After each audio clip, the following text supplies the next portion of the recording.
Hello বন্ধুরা, আমি গেছিলাম একটু বাজার, একটা পেস্ট্রি নিয়ে আসলাম খাবো বলে। একটু দরকার ছিল, অনেকগুলো জামা কাপড় সেলাই করতে দেওয়ার ছিল, তো ওগুলো সেলাই করতে দিতে গেছিলাম। তো ভাবলাম যে কি খাবো, তো এখন এই একটা পেস্ট্রি নিয়ে আসলাম। পেস্ট্রি খেতে আমার খুব ভাল লাগে, তো সেই জন্য একটা পেস্ট্রি নিয়ে আসলাম এই যে আমাদের এখানে এই দোকানে।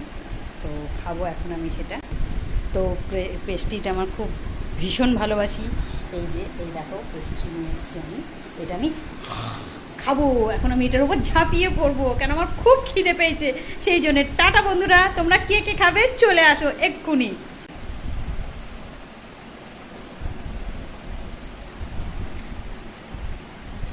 ভীষণ টেস্টি, দারুণ খেতে। আমি প্রায় দিনই খাই, আমার ভীষণ পছন্দ, সেই জন্যে দারুণ দারুণ, কিছু কথা হবে না এখানে।